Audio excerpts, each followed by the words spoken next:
Alright, this is Ben, and this is my second video for today, and I am going to talk about the 6.5 Grendel cartridge and this AR I built a while back, 6.5 Grendel AR. What it takes to build an AR that's accurate, some of the things I learned, some of the things I had to deal with. So to start, we'll talk about the cartridge itself. Bill Alexander introduced the 6.5 Grendel cartridge quite a while ago now, I think about 10 years ago. And when he first introduced it, it was marketed as a .308 Winchester for the AR-15 platform. It was something that had superior ballistics at long range compared to the .223 Remington, something that had larger bullets, better penetration than .223 Remington, but fit in an AR-15 platform.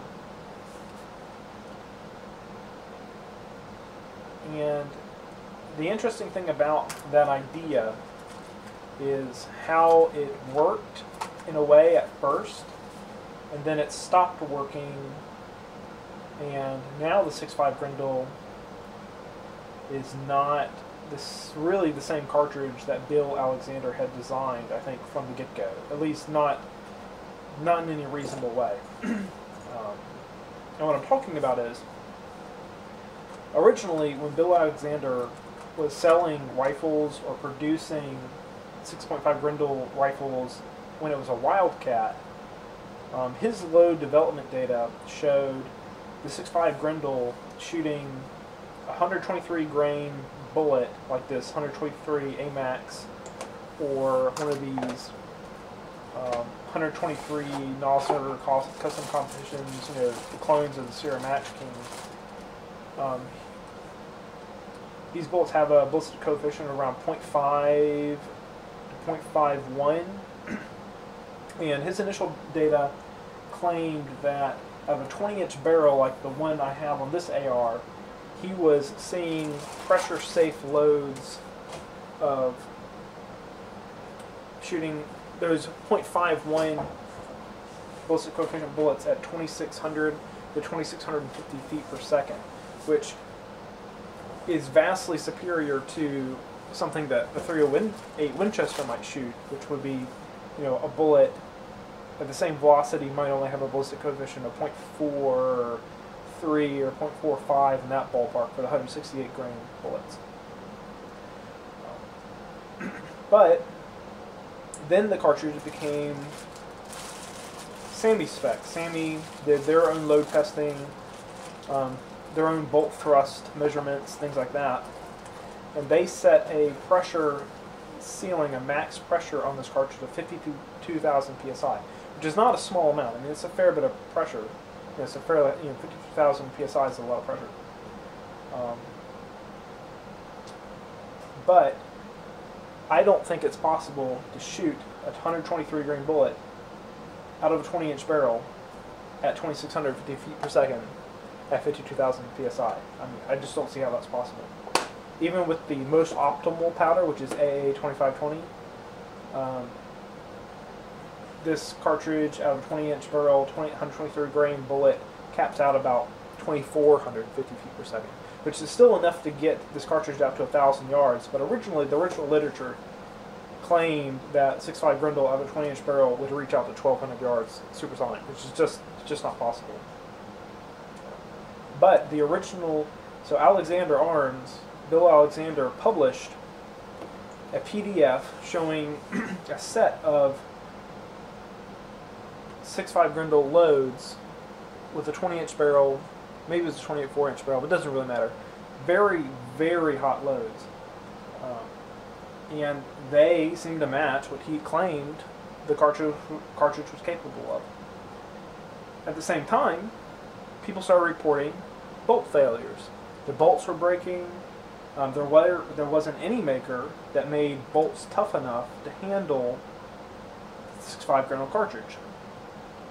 And that still continues to this day. You can hunt around on forums and find people's load data. They're loading like 28, 29 grains of XBR, 8208 XBR into the 6.5 Grendel cartridge, and they're getting 123 grain AMAX, shooting 2,600 feet per second out of 20-inch barrel, blah blah blah blah blah. And at the same time, thousands of people are breaking their bolts. And I think the reason is because those loads that they're shooting to match the original Alexander Arms load data, which you can still find the PDF floating around the internet. I'm almost positive those loads are about 65,000 to 70,000 psi, which is about like what a proof load is for the 6.5 Grendel SAMI spec. And that's the reason why these bolts are failing, because these bolts are not designed to shoot 65,000 psi like a belted Magnum cartridge. And 6.5 Grendel is not a belted Magnum cartridge. The AR-15 platform is designed to shoot the cartridge about 50,000 psi, and that's it. So I think there's this weird kind of dynamic going on where, on the one hand, you have these people who are shooting these extremely hot loads, and I don't even think they all realize how hot these loads are. And at the same time, this whole group of people, most of these being the same people, who are breaking parts on their AR, and while claiming the 6.5 Grendel breaks bolts and this and that. I think the reason is probably they might not even realize it, but they're probably the same people for the same reason, which is the loads that they're shooting are incredibly overpressured for what the cartridge was designed for. I mean, the SAMI spec ones were designed with limited bolt thrust to preserve the AR-15 bolt design. So that's my piece on the 6.5 Grendel. I think it's a neat cartridge. I had a lot of trouble getting it to shoot accurately. I know a lot of people have not. Since I started trying to do load development, I've moved away from the Hornady polymer tip bullets like the 123 AMAX, the 120 AMAX, and the 123 grain SSDs, because these tips tend to get, at least in my gun, tend to get mashed up. And I think that throws them off a fair bit. Also, the max velocity I've recorded safely out of this 20-inch barrel was 2,400 feet per second with the hottest powder I've used. I've not tried a 25-20, but 2,400 feet per second or 2,450 in that ballpark. AMAXs, these 123 grain bullets, might as well be a shotgun spread. I mean, it is not accurate at all. However, at 2,250 feet per second, 200 feet per second slower, significantly slower, these 6.5 Grendel 123 grain bullets shoot tiny, tiny groups. And I'll show you an example of this in just a sec, maybe when I talk about the rifle itself. But at 2,200 feet, 2,250 or so feet per second, this bullet will go subsonic in my area at about 900 yards, which is still a significant improvement over the 5.56 or 223, but not a 1,000-yard cartridge as some people have claimed, or 1,000-yard cartridge as some people shoot. Now, if you do shoot these at those proof loadings, it will go 1,200 yards before going subsonic, but at the expense of you're going to be replacing your bolts. And these bolts aren't cheap, and I've not seen any heard of any that are spec'd out to be really consistent, so you almost have to replace a barrel or replace the barrel extension whenever you replace the bolt. So I'm not going to play that game. I'm going to shoot these things SAMI spec, and I'll just be limited to 900 yards, which is perfectly fine for me. I mean, it's an AR platform rifle. It's not designed to be a long-range target rifle. I have a long-range target rifle. So that is all there is to talk about that. Now, one of the things I'm going to try, I know you can hear my dog upstairs, is that instead of using, so I have a set of these Lehigh Defense all brass, I think they're 95 grain controlled chaos bullets. These have shot really well at a really high velocity, I think like 2,600 feet per second. So what I'm going to try to do, because I know these 123 grain bullets will shoot really well at 2,250 feet per second, which is a barrel dwell time of about 1.27 milliseconds. I just recently ordered and got in a set of 139 grain Lipoacinars, which are much longer, much higher ballistic coefficient. These are in the 0.56, 0.57 ballpark for ballistic coefficient. And for me to match the dwell time with this 123 grain CNR, 139 grain CNR as these 123 grain custom competitions, which, by the way, shot better than the AMAXs did, even though they're the same bullet weight, just because they don't have the polymer tip. You can see also side by side the difference in the bullet lengths and ogives. The same dwell time, so in theory, the same type of accuracy. I can actually push these a little bit hotter in the 2,300 feet per second range, and also get the effects of the higher ballistic coefficient. So hopefully, it just means that my rifle will shoot as fast as it needs to shoot, and as high enough ballistic coefficient, and as accurately as it needs to shoot. Just needs to shoot a heavier bullet. So we'll see how that works. I'm going to put a pause here and then continue on talking about the rifle itself. Alright, so sorry there's a little bit more white noise than normal, but going on to part 2, I just talked about the ballistics of the 6.5 Grendel cartridge, the issues that I've had with it, the issues I think the community has with it, and now I can talk about the rifle. So this is my rifle. I built it about a year ago. Rundown of the parts: DPMS upper receiver, very heavy upper. It's got a keys, nickel boride coated bolt carrier. This is a Mega Arms lower, stripped lower originally. It's got a Gisele high-speed DMR match trigger, an A2 stock, a Midwest Industries free float Gen 1 2 handguard, and a Shylin match grade 20-inch barrel chambered in 6.5 Grendel. The scope on it is an SWFA SS12 fixed 12 power scope with a reticle MRAD turrets. So why did I build this rifle? What did it take for me to get to where I am at with this rifle? How does it perform? Those are the questions I'm going to try to answer as part of this video. So this rifle, by the way, it's been Duracoated in OD green. Duracoat's a product I absolutely love because I can do it myself.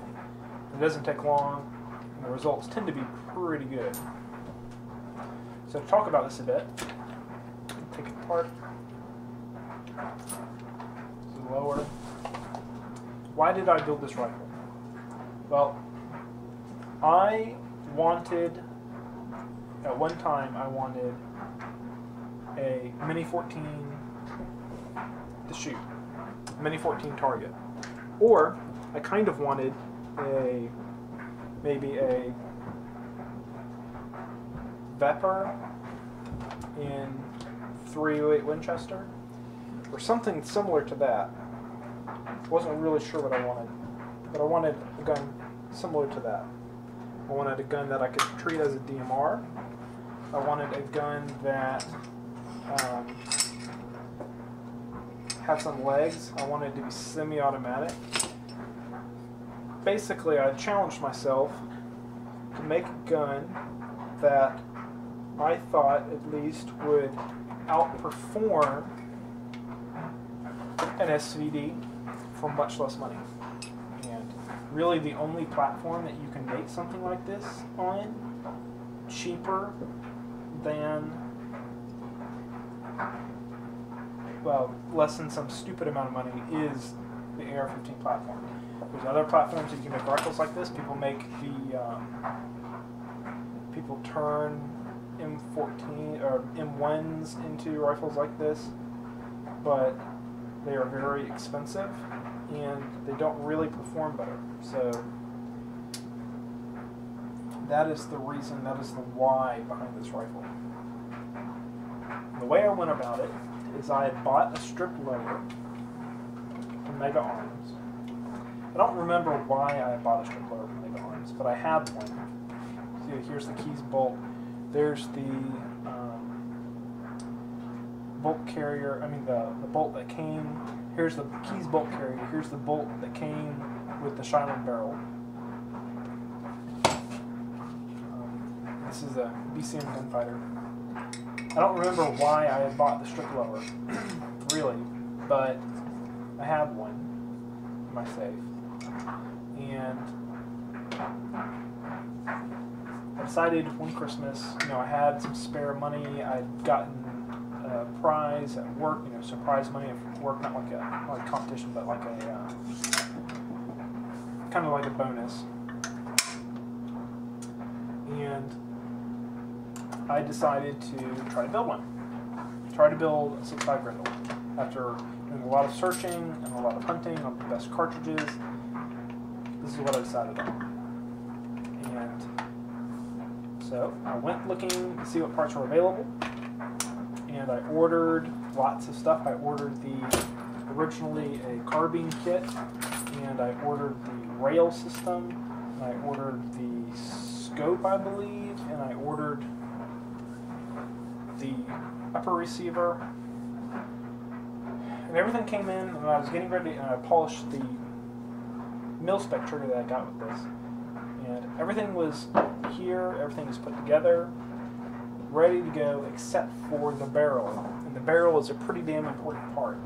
And the problem was that I had ordered a barrel from Lothar Walther indirectly through Competition Shooting Sports. And CSS said that these barrels were in stock, they were ready to ship. So I ordered a 20-inch barrel. Originally it was a 20-inch barrel, threaded. I think I was going to pay $475 for that barrel, maybe $450. And the guy says, okay, well, we'll ship it out next week. So 2 weeks later, contacted him again. Hey, I haven't heard anything about my barrel. Are you going to ship it soon? I said, yeah, we'll ship it out next week. Long story short, this went on for 10 months, saying it would ship out next week. Hear nothing about it. Ask him next week. Reply back saying, gonna ship next week. So, after a while, I kicked myself because several times Midway USA had carried an Alexander Arms Overwatch upper 24-inch barrel for $720, which was a good price to me for that upper. And I'd pass it up, let it go by, and I only passed it up because I kept being told that my barrel's about to ship, is going to come in next week, blah, blah, blah, blah, blah, blah, blah. So by the time October rolled around, I had some in-flight words to share with Tom at Competition Shooting Sports, and I ordered the Shineland barrel off Midway in stock, and it was at my house within the week, and I was good to go, and I started building. And with any kind of build, you have all kinds of issues. Like, for example, for some reason, the DPMS upper and the barrel extension did not have super tight, super snug fit. They were kind of loose together. On top of that, I noticed that when I had the barrel and the barrel nut on, it wiggled a bit, even when it was tight. So I took it apart and I squared off the receiver using a tool I bought at Brownells. And eventually, long story short, I spent a lot of time working out the kinks of this rifle, including things like parts of the bolt completion kit didn't fit, so I had to grind those away, grind them, shape them. The flange of the gas tube didn't quite fit in the gas key, so I had to hand fit those two parts with laughing compound.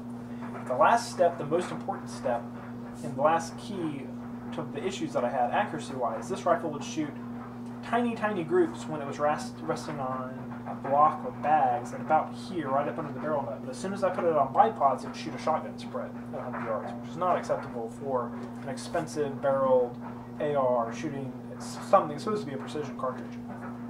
So the key to this whole thing turned out being, I took the handguards off, took the barrel out, and actually glass bedded this barrel into this upper receiver. And with glass bedding, this barrel is now rock set,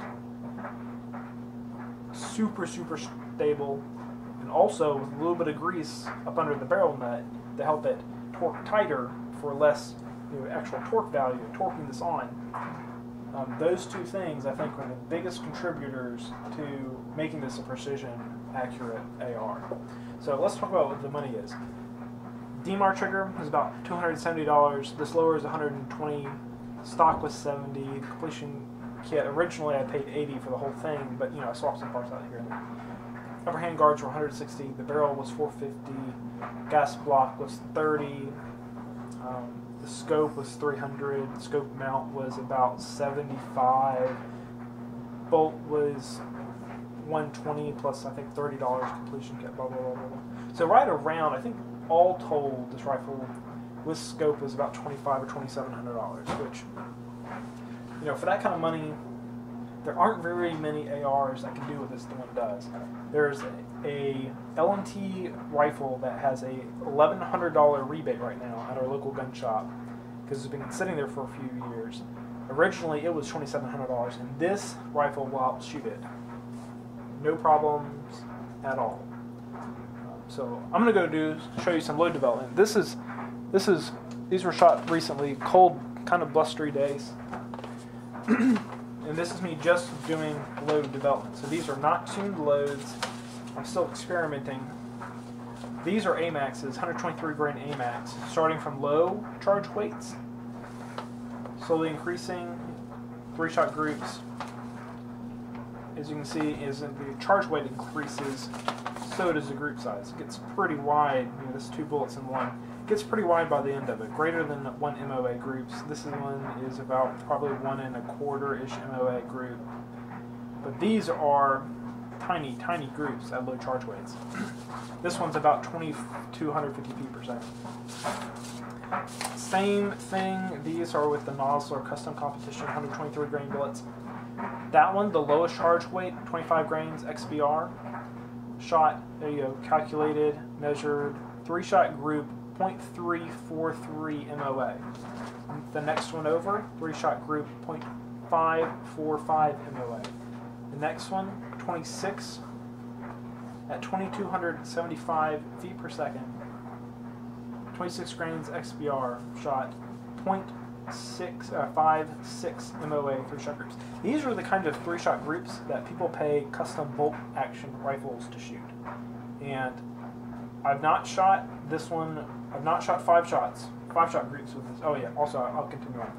So as you can see, increasing charge weights, increasing group size. This one you can ignore, this is just a side. This one's my max charge weight. Still shot a pretty decent group. This one we playing with seating depth. Furthest out seating depth, slightly closer in seating depth, closest seating depth for the same charge weight.